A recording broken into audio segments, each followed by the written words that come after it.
자, 안녕하십니까. 이제 산업안전 지도사, 이제 산업안전 보건 법령부터 시작하는데요. 물론 요 교재를 보시면 요 교재대로 하는 거예요. 하는데 이제 1차 과목 같은 경우에는 주로 암기를 합니다.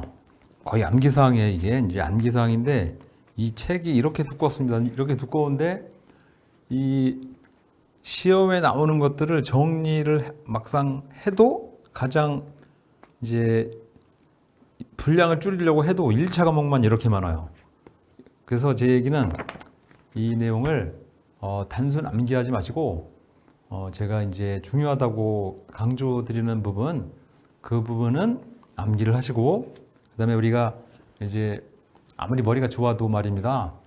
머리에도 용량이 있어요. 그래서 이제 암기를 기타 등등까지 다 해버리면 중요한 것을 막상 이제 기억을 못할 수가 있으니까, 즉 암기를 못할 수가 있으니까 시험에 나오는 거 위주로 강조드리는 부분을 꼭 암기하시고, 기타 부분은 과감하게 생략할 수도 있고, 그런 차원으로 이제 이해하시고 공부하시는 게 좋고요. 그다음에 이제 제일 첫 강의를 중대재해처벌법을 하는데요. 중대재해처벌법이 이제 2022년도에 본격적으로 시행이 됐어요. 그러면서 이제 안전 분야가 이제 그 각광을 받게 됐죠. 물론 건설안전 부분에는 건설안전 산업지도사가 있고, 그다음에 건설안전 기사가 있고요. 그다음에 뭐 지도사, 기술사가 있는데요. 이제 막상 이 시험을 응시하시는 분들이 대부분은 뭐 다 그렇던 건 아니고요. 대부분은 건설안전 기사가 있는 분들이 많고요. 그다음에 이제 기술사의 종목을 갖고 있는 분들은 이제 면제를 받아요. 그렇죠? 1차 면제를 받는단 말이에요. 몇 과목, 뭐 한 과목만 하면 되고, 아니면 뭐 보통 기술사가 있는 분들인데도 불구하고 뭐 전 과목 다 보시는 분도 있어요. 어떤 게 유리한지는 제가 뭐 설명을 할 수는 없고요. 사람마다 다 다르니까. 그래서 제 생각으로는 뭐 기술사가 있든 아니면 뭐 기사가 있든 없든 관계없이 지도사는 기사나 기술사나 이제 그 시험을 예전에 보셔서 자격증을 갖고 있는 분들도 학습하는 내용이 좀 다릅니다. 지도사는. 그래서 학습하는 내용이 다르고, 또 왜 다르냐면 출제되는 기준이 다르기 때문이죠. 그래서 그 부분을 잘 이해하시고 공부하시는 것이 합격의 지름길이라고 볼 수 있는데요. 물론 1차 과목은 이제 설명드린 대로 암기 위주다 보니까 어떻게 보면 그 수업 자체를, 지금 제가 동영상 수업을 하고 있지만요, 동영상 수업 자체를 비중을 잘 안 둘 중요하지 않다 생각할 수도 있어요. 그런데 뭐 꼭 그렇지는 않습니다. 왜 그러냐면 이제 그 시험에 나오는 부분하고 시험에 자주 나오는 부분, 그다음에 이제 연도별로 출제가 되는 문제, 그다음에 출제되지 않는 문제 분리를 하셔야 되기 때문에 수업을 듣는 것이 훨씬 유리하고요. 그다음에 이제 1차를 합격하셔서 1차 과목을 이제 공부하시면서 이제 2차 과목은 보셔야 될 테니, 2차 과목을 보시는 분들은 물론 면제받는 분들도 계세요. 2차 과목을 보시는 분들은 1차 과목에서 공부했던 내용이 다시 2차 과목이 다시 출제가 되기 때문에 이제 가능하면 2차 과목까지도 한꺼번에 공부하신다 이렇게 생각하시는 게 합격의 이제 지름길이고, 그다음에 비교적 효율적으로 합격을 하는 방법이 되겠죠. 그다음에 이제 이 시험에 응시하시는 분들은 이제 구분을 하자면 응시하시는 유형이, 첫 번째 1번 유형이 이제 제가 보건대는 은퇴 후 대비를 하시는 분들이 계십니다. 은퇴 후 대비 차원. 이런 분들이 어떻게 보면 뭐 은퇴를 했다고 해서 뭐 정년퇴직을 했다는 게 아니고요. 먼 미래 은퇴를 대비해서 공부하시는 분들이 계시고, 그래서 이것은 이제 좀 나이가 드신 분들이고, 두 번째로는 어떤 경우가 있냐면 은퇴하고는 거리가 먼데 이제 보다 좋은 바람직한, 즉 좀 더 좋은 직장을 가기 위해서 하시는 분들이 가끔 계시고요. 물론 이 부분이 이제 은퇴 후를 대비하시는 분들이 제일 많아요. 비율로 보면 대략 퍼센트로 보면 한 60% 이상 되는 것 같고요. 그래서 3번 어떤 경우가 있냐면 직장 말고 이제 같은 직장을 다니더라도 좀 더 자신감 있게 자신 있게 이제 일을 할 수 있도록 자격증을 하나 취득하시는 경우가 있죠. 그래서 이 부분이 한 60% 정도 되고요. 이 부분이 한 20% 정도 되고 나머지 자신감을 갖기 위해서 하시는 분들이 한 10% 정도 되고 4번은 어떻게 되냐면 4번은 친구 따라 강남 가시는 분들 계세요. 왜 하는지 모르는데 그냥 보시는 분들 계세요. 그냥 보시는 분들이 10% 정도 됩니다. 이렇게 제가 볼 때는 요 정도 돼요. 자, 그러면 이제 재밌는 게 하나 있는데요. 그러면 이제 1, 2, 3, 4가 비중이 이렇게 되니까 합격을 이분들이 제일 쉽게 해야 되겠, 많이 하고 쉽게 해야 되겠고, 둘, 셋, 넷 이렇게 될 것 같은데, 합격을 하시는 유형을 보면 어떻게 되냐면, 물론 점유율이 많으니까, 물론 은퇴 후 하신 분들이 뭐 합격하는 비율은 많은데요. 대신에 대부분을 60% 이상을 차지하다 보니까 나온 현상이지만 의외로 그냥 하시는 분들이 제일 많이 붙어요.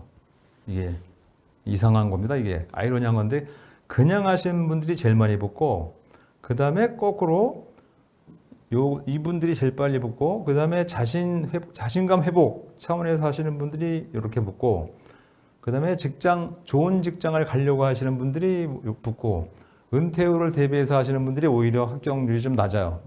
그래서 이 얘기는 무슨 얘기냐면 바꿔서 무슨 일을 하시든 간에 긴장을 하시면 효율이 안 오른다 이런 뜻이죠. 그래서 가급적 공부하시는데 이 긴장을 안 하려면 이게 뭐 제 생각입니다. 이건 다 그렇지는 않고요. 긴장을 안 하기 위해서는 어떻게 되면 공부하실 때 재미삼아 해야 돼요. interesting, fun 이거죠. 이렇게 돼야 돼요. 이렇게. 뭐 속담에 이런 거 있습니다. No fun, no gain. 재미가 없으면 얻는 것도 없는 거예요. 그래서 가급적 공부하시는데 뭐 어떤 분들은 한 시간을 한 1년 두고 공부하시는 분도 계시고 어떤 분들은 벼락치기 우리 학교 다닐 때 벼락 중간고사 기말고사 할 때 벼락치기 하잖아요. 벼락치기 형식으로 공부하시는 분도 계시고 하시는데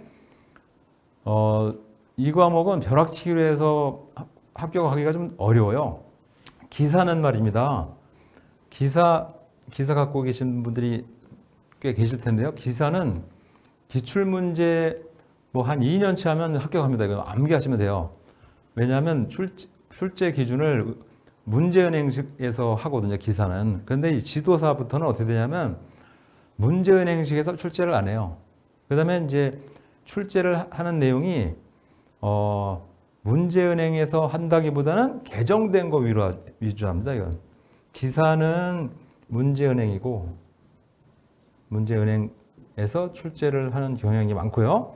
그 다음에 지도사는 요건 어떻게 되냐면 개정된 거 위주로 해요.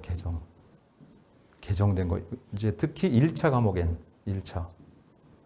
2차 과목은 뭐 2차 과목 할 때 제가 별도로 설명드리지만 1차 과목은 그래서 개정된 내용 위주로 하다 보니까 이 컨셉을 잘 잡으셔야 된다 이런 얘기죠. 이렇게 하셔서 합격을 하시는데 이제 목표가 이제 보통 이제 은퇴를 대비해서 하시는 분들은 이제 지도사가 좋은 점이 하나가 이게 있어요. 뭐 독립 1인 사무실을 운영한다 이렇게 돼 있어요. 1인 사무실. 뭐 안전관리 관련해서 유해 방지 계획서를 만든다든지 기타 등등 위험성 평가를 한다든지 기타 등등 요 1인 사업을 한다는 이제 메리트 때문에 하시는 분들이 많은데 1인 사무실을 하시는 게 좋은지 아니면 그런 이제 기업 진단이나 지도 컨설팅을 하는 회사에 취업을 하시는 게 좋은지는 각자의 경우에 따라 달라요. 예, 다른데 물론 저는 이제 가급적 뭐 이제 학교 가신 분들이 문의를 하시면 가능하면 사업자 등록증을 내는 것보다는 그냥 회사 어디 이제 컨설팅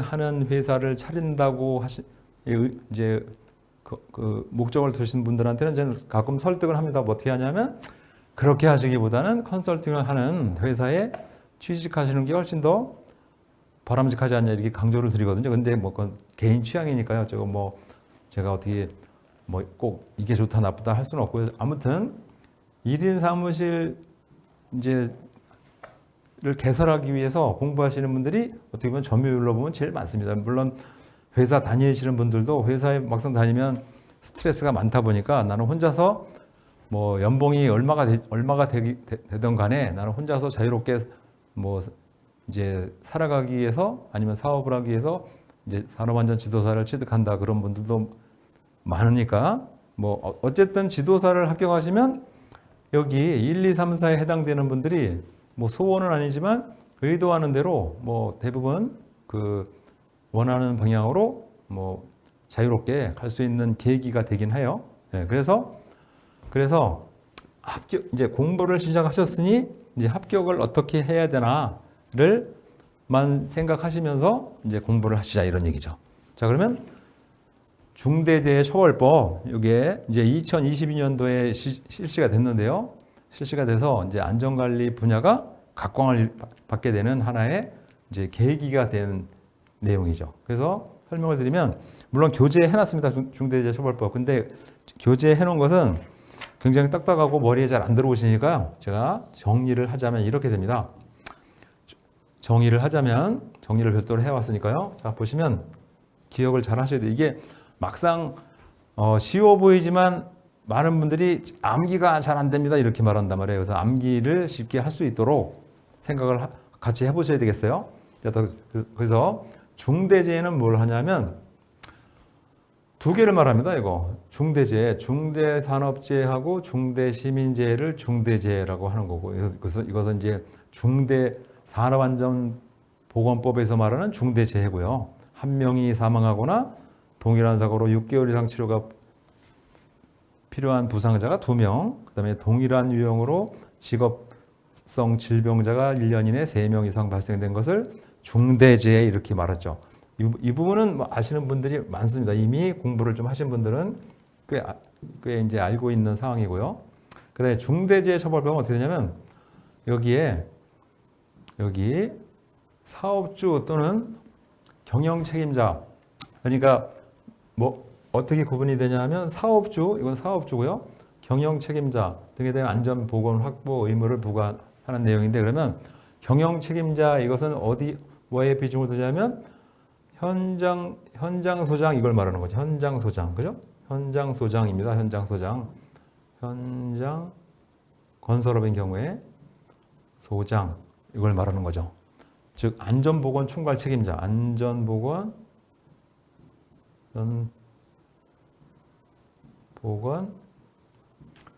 총괄 책임자, 그렇죠? 네, 총괄 책임자를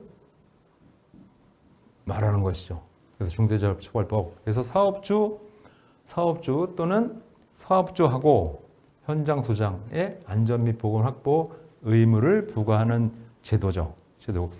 그래서 경영 책임자 해놨습니다. 그죠? 여기 총 안전 보건의 업무를 직접 담당하는 사람을 말하는 거죠.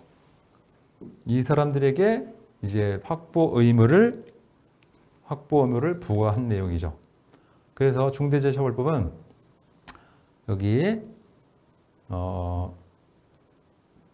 안전보건, 즉 근로자가 작업하는 근로자가 안전보건상 유해 또는 위험을 방지하기 위해서 다음 조치를 해야 되는데, 첫 번째 1번, 자 여기서부터가 우리가 고려해야 되는, 암기를 해야 되는 범위가 되는 거죠. 그래서 중대재해처벌법에 해당되는 경우 이런 문제는 2022년도에 나오죠. 2022년도에 나오지만 그 다음 해부터는 중대재해처벌법에 해당되는 뭐 몇 사람이 죽고 몇 사람이 다치고 부상을 당하고 이런 문제는 앞으로는 안 나오죠. 이제 앞으로 나오면 이 내용이 나오죠. 뭐라고 하냐면 다음 어떤 조치를 해야 되나, 1, 2, 3, 4를 조치를 해야 된다는 거죠. 그죠? 물론 여기 중대재해처벌법을 제가 여기 그 비교를 해놨습니다.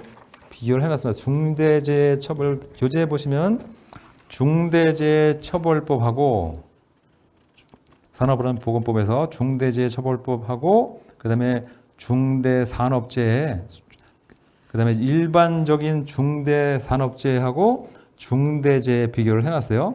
사망, 아까 말했던 동일한 사고로 6개월 이상 치료가 필요한 부상자가 2명, 동일한 유해 요인으로 급성 중독, 직업성 질병자가 1년 내 3명 이상 발생된 것을 중대산업재해라고 했고요.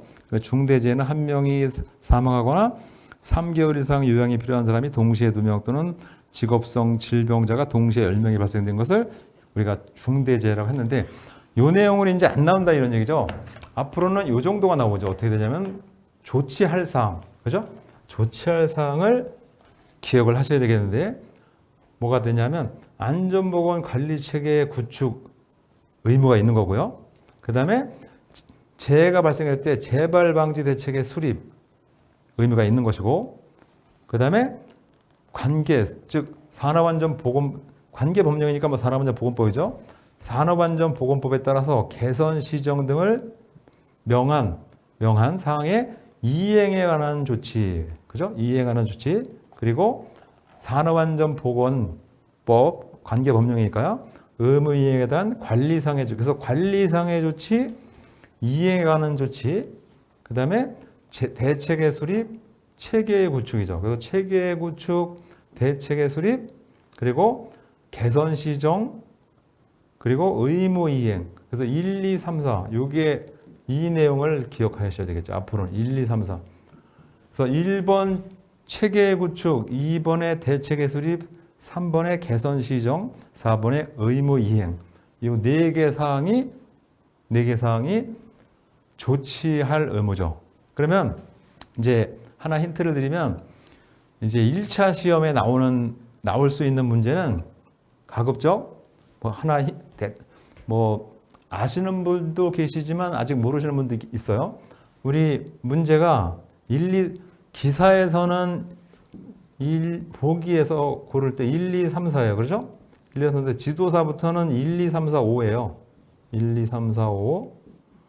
그러다 보니 어떤 문제가 나오냐면 여기서 여기는 하나, 둘, 셋, 넷이니까요. 4개니까 이 중 해당되지 않는 것을 하기가 딱 좋죠. 5번에 다른 것을 하나 섞어 놓으면.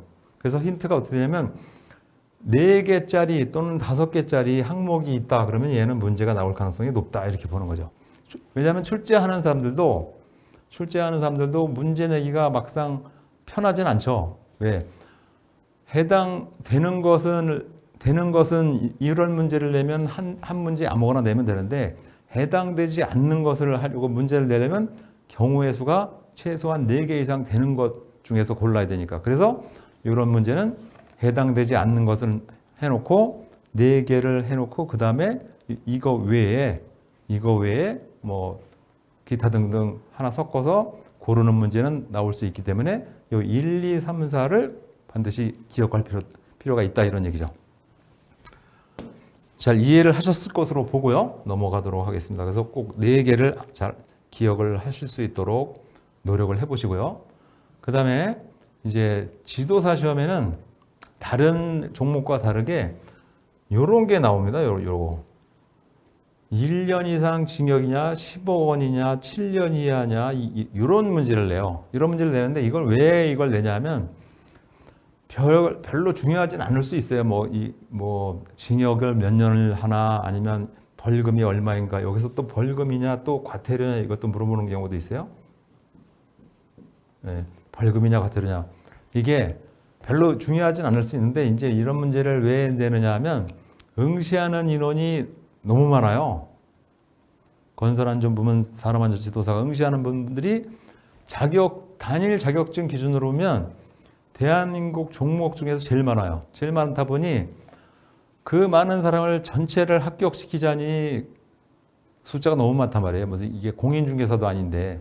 그러다 보니 그런 분들을 탈락을 시키기 위해서는 이런 문제를 안 낼 수가 없는 거죠. 그렇죠? 그래서 공부하실 때는 짜증이 좀 납니다. 이게 뭐 이런 것까지 외워야 되나? 그런데 이것을 이해하실 필요가 왜 그러냐면 제가 설명드린 대로 응시 인원이 너무 많다 보니까 이분들을 솎아내기 위해서 골라내기 위해서는 이런 문제를 내는 거죠. 그렇죠? 자, 그래서 사업주 또는 경영 책임자가 받는 처벌 내용은 사망이 발생되면 1년 이상 10억. 그죠? 네. 그 다음에 6개월 이상 치료가 필요한 부상자가 2명이거나 또는 동일한 급성 유해 요인으로 3명. 자, 그래서 사망이 1명, 그렇죠? 6개월이 2명, 그 다음에 1년 이내에 3명. 요 경우가 요렇게 되면은 7년에다가 1억 원 이하. 요렇게 되면 1년에 대해 10억. 이렇게 된다는 거죠. 그죠? 이거는 이제 얘는 1년 이상이고, 이거는 1년 이상이고, 이건 7년 이하니까 어떻게 보면, 그러면 이건 7년이고 1년이니까 어떻게 비중이 이게 더 높네. 뭐 이렇게 볼 수도 있지만 이것은 1년 이상이니까 뭐 10년이 될 수도 있고, 심지어 100년이 될 수도 있는 거죠. 그래서 규모로 보면 사망사고의 처벌 내용이 훨씬 더 비중이 있고, 그 다음에 기타 부상자가 생기거나 또는 직업성 질병자가 생기는 것은 경우의 수가 제재를 좀 약하게 한다. 이런 차원으로 이해를 하시는데, 암기를 하시기 위해서는 한 명이 사망한 경우는 이거는 암기할 수 있어요. 그렇죠? 한 명 1년. 그렇죠? 한 명이 사망 같은 일이고, 한 명이 사망 같은 일로 시작하는 10억이고, 이거 기억할 수 있습니다. 이게 제일 중요하고, 그 다음에 6개월이 2명, 1년이 3명, 이렇게 되니까, 그러면 6개월을 두니까 6개월에 힌트를 하셔서, 이건 7년, 그죠? 1년에 3명이니까 1억 원. 이렇게 해서라도 처벌의 내용 범위까지도 알아둘 필요가 있는 거죠. 앞으로는. 그래서 모든 개정사항이 나오면, 개정사항이 됐을 때 그 개정사항이 발생된 그 해의 시험 문제는 기본적인 걸 물어봐요. 그렇죠? 항상 기본적인 걸 물어보는데, 그 이후에 개정사항이 실행된 그 다음에 문제를 낼 때는 기본적인 것보다는 약간 심도가 있는 것을 물어보기 때문에 앞으로는 요거하고 벌금이 어떻게 되나, 이게 출제될 가능성이 높은 거죠. 뭐 한 명이 사망하거나 6개월에 2명이거나 1년에 3명이거나 이런 내용보다는, 단순한 내용보다는 벌금이 얼마이고 징역이 얼마인가가 훨씬 더 출제될 가능성이 높다, 이렇게 본다는 거죠. 그 다음에 이제 이 관련해서 이제 참고로 하면 어떤 그 주체에서 이걸 했어요. 헌법 소원을 했습니다. 중대재해처벌법이 이게 이중 처벌을 하는 제도이기 때문에 이것이 대법원에서 말하는 헌법에 위반되기 때문에 헌법 소원을 이제 걸어놓은 그 기관이 있습니다. 그래서 판결이 뭐 언제 나올지 모르겠지만 혹시 중대재해처벌법이 없어질 수도 있죠. 물론 대법원에서 판결이 이것은 이중 처벌에 해당되기 때문에 이 제도는 이제 시행을 하면 안 된다. 그리고 이제 헌법소원에서 판결이 나올 수도 있지만 그렇게 될 가능성은 뭐 거의 없다고 보는 거고요. 그래서 그렇게 되기 전까지는 이 시험 문제는 반드시 향후에 출제될 가능성이 높으니까 꼭 알아두실 필요가 있겠습니다. 그 다음에 자, 중대재해처벌법에 법인 또는 기관이에요. 법인, 아까 좀 윗페이지에 있던 것은 사업주 경영 책임자고요. 사업주나 또는 경영 책임자이고, 법인의 경우에는 내용이 좀 다릅니다. 50억, 10억이에요. 그래서 50억, 10억이다 보니 이때 찬스를 잘 잡아서 이제 2022년도의 기준이에요. 22년도에 법인이 벌금이 10억, 50억이고 또는 사망자가 발생된 경우 법인 또는 기관에 50억 벌금이고, 그 다음에 기타 6개월 이상 2명 아니면 직업성 질병자가 1년에 3명이면 10억 원 벌금이니까 이때 운이 어떻게 표현하면 운이 좋은 사람이고 어떻게 보면 기회를 잘 잡은 사람이고 어떻게 보면 이제 대비를 잘한 사람이죠. 이러한 벌금 제도가 발효되기 때문에 모든 발주기관 그래서 사람은 미래 대비를 잘해야 돼요. 발주기관에서 건설안전 기술사를 갖고 있거나 아니면 산업안전 지도사를 갖고 있거나 이런 분들을 CEO 말고 CSO를 모집했어요. CSO. 안전관리 분야에 책임을 지는 최고 책임장이죠. 이 사람을 채용을 했어요. 그래서 어떻게 법인 있던 기관에서 왜냐하면 잘못하면 10억 벌금을 내는 것보다는 이 사람을 고용해서 이 사람을 안전관리 분야 대표이사로 선임해서 안전관리에 관한 책임을 부여하고 이제 이러한 사망사고나 부상 또는 직업성 질병자가 발생되지 않도록 관리를 한다는 차원에서 했었는데 저에게 공부를 하시고서 CSO로 가신 분들이 굉장히 많습니다. 굉장히 많다고 해서 100명이 넘고 그런 건 아니지만요. 많은 분들이 가셨죠. 기회를 잘 잡아서 CSO로 어디 있냐면 이제 보통 말하면 우리 이런 게 있습니다. 예를 들어서 우리가 말하는 금융회사가 있어요. 무슨 금융지주 이런 거 있어요. 무슨 금융지주 이런 게 있단 말입니다. 하나금융지주, 신한금융지주 이 금융지주 회사들이 바로 뭐냐면 발주자예요. 이 사람들이 발주자이고 그 다음에 또 예를 들면 무슨 에셋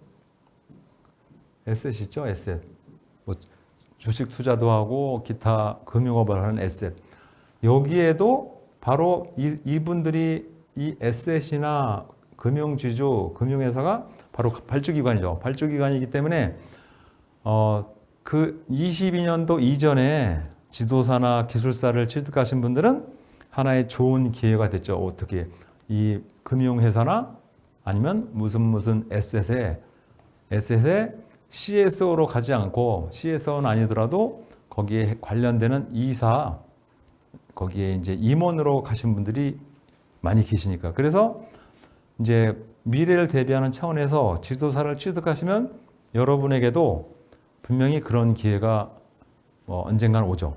그죠? 멀지 않은 미래에 옵니다. 그래서 제 얘기는 가급적이면 사업을 하는 것보다는 이런 기관에 들어가서 직장을 생활하는 게 훨씬 더 바람직하지 않냐. 그죠? 예.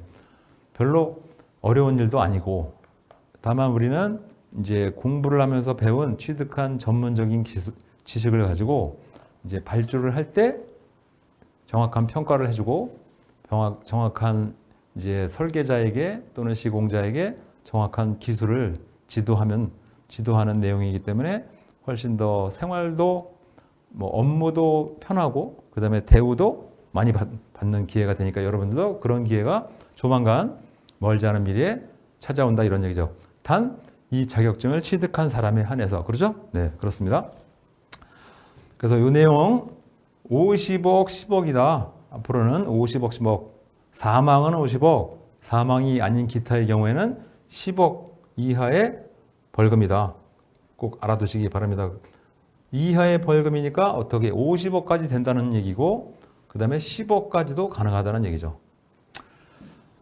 그 다음에 자 시행시기 5명 이상은 2022년이고 그 다음에 50명 미만은 2024년이니까 자 그럼 여기서 이제 또 중요한 얘기가 있어요. 5명 이상 사업장 건설업 경우에는 물론 공사 금액이 중요하죠. 공사 금액 50억 이상 공사는 2022년 이제 1월에 실시가 됐고요. 그 다음에 개인 사업자 말입니다. 또는 근로자 50명 미만. 이거는 이제 물론 제조업을 말하는 거니까 좀 다르지만 개인 사업자가 공사를 하거나 50억이 미만 안 된단 말입니다. 50억이 채 안 되는 공사 현장에서도 사업주에게 2024년부터는 벌금이 처해진다 이런 얘기죠. 그러니까 앞으로는 어떻게 되냐면 집 근처에 그 예를 들어서 뭐 다세대 주택, 뭐 빌라 그런 거 많이 짓잖아요. 그거 공사하면 50억 채 안 되는 규모 많죠. 50억 채 안 된단 말이에요.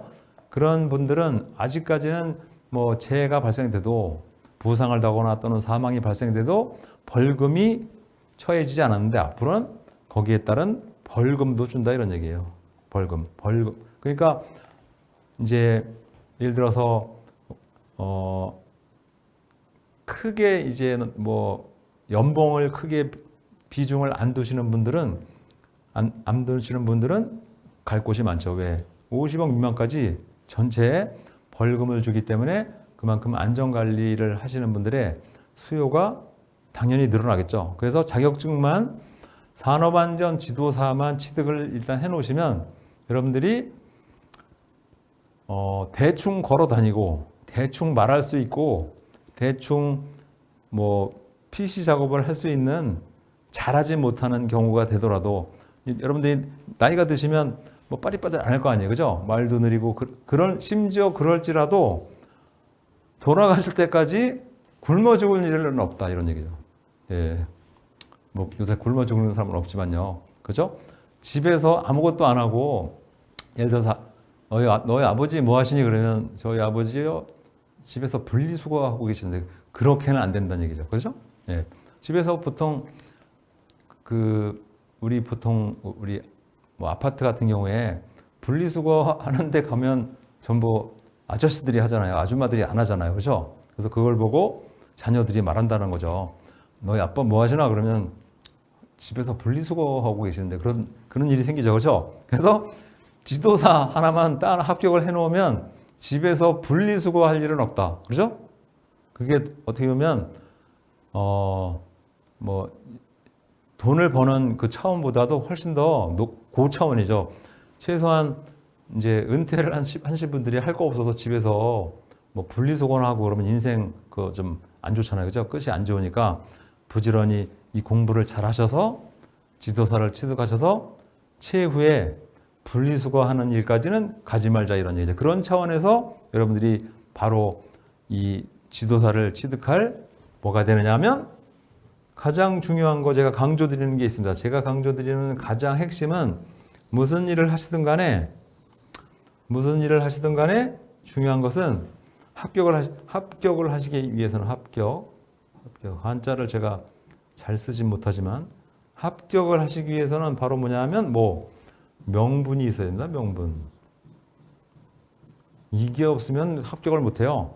명분이 있어야 돼. 무슨 얘기냐면 좀 더 연봉을 좀 더 뭐 많이 받으려고 뭐 공부합니다라든지 아니면 글쎄 뭐 지금 회사가 별로 마음에 안 들어서 회사를 좀 옮기는 차원에서 이걸 한번 해보고 있습니다. 이 정도 갖고 못 붙어요. 명분이 확실해야 돼요. 지구를 바꾸기 위해서 그건 너무 황당한 거고 예를 들면 어느 정도 제 인생을 개척하기 위해서 그거는 돼요. 이 명분을 한번 각자 생각하셔야 돼요.